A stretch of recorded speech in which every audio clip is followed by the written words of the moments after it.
हम लोग यहाँ हैं, कहीं जाने वाले नहीं हैं और हम लोग यहाँ डटे रहेंगे। एनडीए बिहार में डटा रहेगा, एनडीए भारत सरकार में डटा रहेगा। बिहार का यही हालत इसी कारण है क्योंकि हम लोग देश और प्रांत के पहले जात को सोचते हैं। जात का चाहे कैसा भी नमूना हो, सरा गला। ये लोग विकास का मतलब नहीं जानता है। ये राजद वाला पूछ ले विकास क्या होता है तो विकास क्या होता हो नहीं जानता और न माले वाला जानता है। ये माले का यहाँ वर्चस्व रहा है। एक गरीब का कल्याण किया ये एक गरीब का, अरे 90 से लेकर के आज तक माले का वर्चस्व रहा है और 80 से आज तक माले का वर्चस्व रहा है। हम डीएम पटना थे 83 में, उस समय माले का ये नक्सल का वर्चस्व था। हमारे मसूरी में, यहाँ भोजपुर में, सासाराम में।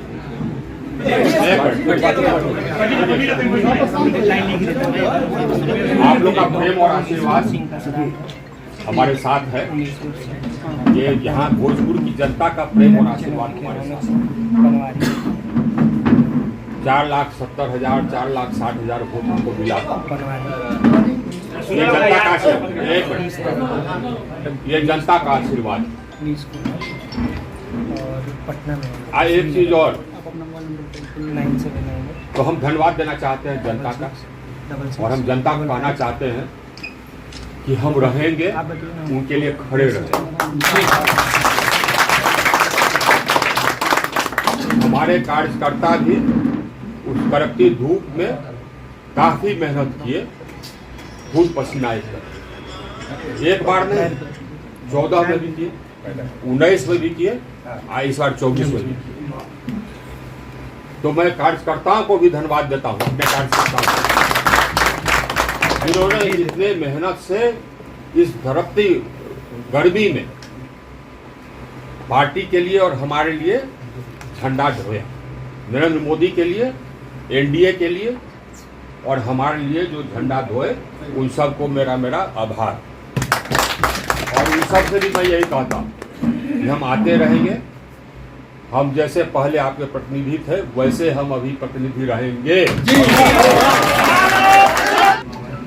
ये जो राजद है ना, आज जो माले है, वो यही चाहता है कि आपस में एनडीए में फूट हो।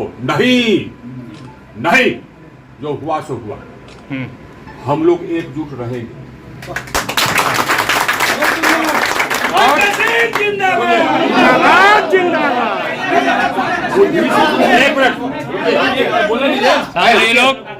बुद्धि से काम लीजिए। वो राजद चाहता है, ये मेन राजद है अमाले, वो चाहता है कि हम लोगों में फूट रहे। नंबर 1 ये नहीं होना है। अभी अगली लड़ाई है 2025 में। जी। ये लड़ाई देखिए, ये लड़ाई कोनो आरके सिंह की नहीं, न ही नरेंद्र मोदी की भी है। ये लड़ाई है अपने जमीन, अपने जगह, अपने जिला के लिए लड़ाई है। अगर वो लोग का वर्चस्व बना रहा तो एनडीए के लोगों को रहना मुश्किल हो जाएगा। ये लड़ाई अपने अस्तित्व के लिए है। तो हम लोग 2025 की लड़ाई भी लड़ेंगे और एकजुट होकर के लड़ेंगे। एक चीज ध्यान रखें, इसे एक ही सीख लेना है, वो ये है कि जहां पर राजद का बूथ था वो 80% मार गया। आज जहां हमारा बूथ था वहां 50%। ये सीख लीजिए, यही सीख ले लीजिए। पूरा नहीं हुआ इसलिए वही सीख ले लीजिए। बोलिए भैया, ये हम लोग यहाँ हैं, कहीं जाने वाले नहीं हैं और हम लोग यहाँ डटे रहेंगे। एनडीए बिहार में डटा रहेगा, एनडीए भारत सरकार में डटा रहेगा। इसको ध्यान दीजिए, ये चुनाव था केंद्र सरकार बनाने के लिए। जो लोग हैं हमारे खिलाफ, वो लोगों को बरगलाते हैं।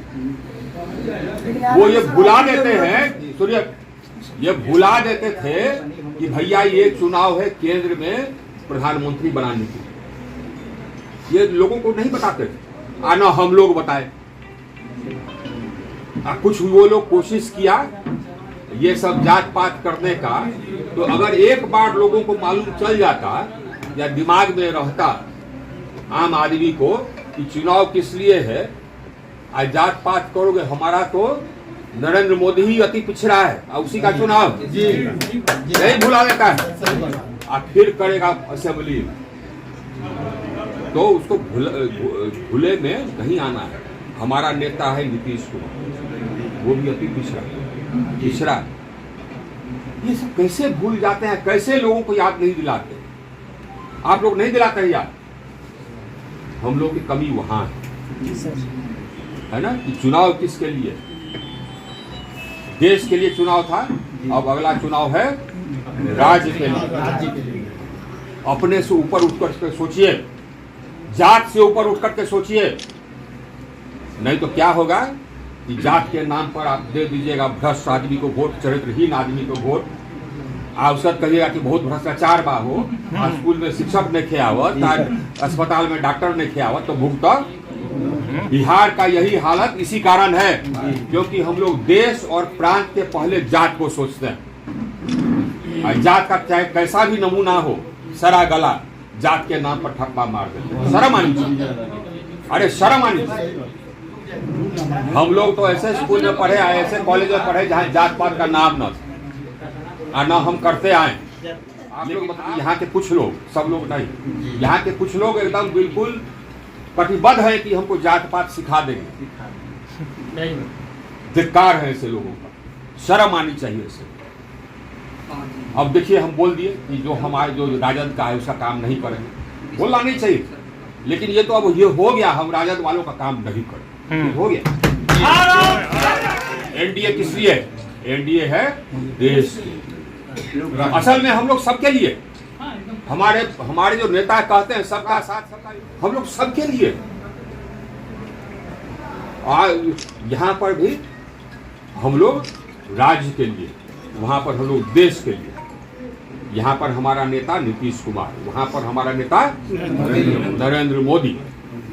और देखिए, इसी सब कारण से हम लोग रह गए 240, 241, क्योंकि हम अपनी बात नहीं समझा पाए और वो अपनी बात समझा गया। अरे ये हल्ला कर दिया कि 400 पार इसलिए कर रहे हैं क्योंकि संविधान बदल है, और संविधान बदल क्या करेंगे? आरक्षण हटा देंगे। अरे साहब, हमारा पार्टी, हमारे नेता ने तो आरक्षण को मजबूत किया है, उसको संवैधानिक ये दिया है, संविधानिक उसको ये बनाया है, आरक्षण को बढ़ाया है। आरक्षण को, पहले नीट में आरक्षण होता था क्या? किसने किया? नरेंद्र मोदी। हम हो जाएंगे कि आरक्षण हटा? ऐसा झूठा सब, बेईमान सब, देश का विकास अवरुद्ध करने वाला सब। ये लोग विकास का मतलब नहीं जानता है, ये राजद वाला पूछ ले विकास क्या होता है, तो विकास क्या होता हो नहीं जानता, और न माले वाला जानता है। और ये देखिए विडंबना, गरीब को घर बनावे 1.25 लाख का नरेंद्र मोदी, उसको मुफ्त अनाज दे 5 किलो हर महीने प्रति व्यक्ति नरेंद्र मोदी, उसके लिए इलाज के लिए आयुष्मान कार्ड करे नरेंद्र मोदी, करे कि ना करे? गैस का कनेक्शन दे नरेंद्र मोदी, बिजली का कनेक्शन दे नरेंद्र मोदी, पानी का कनेक्शन दे नरेंद्र मोदी, आप वोट करवा वाले। क्यों? क्योंकि ये दिमाग से अब वो समझते नहीं है, उनको लोग बरगला देता है और हम लोग उनको समझा नहीं पाते। इतना दिन माले का यहाँ वर्चस्व रहा, एक गरीब का कल्याण किया ये, एक गरीब का, अरे 90 से लेकर के आज तक माले का वर्चस्व रहा है, 80 से आज तक माले का वर्चस्व रहा है। हम डीएम पटना थे 83 में, उस समय माले का ये नक्सल का वर्चस्व था, हमारे मसूरी में, यहाँ भोजपुर में, सासाराम में। किस गरीब का कल्याण कर दिया वो? लेकिन हम लोग समझा नहीं पाते कि आपका कल्याण हम ही कर।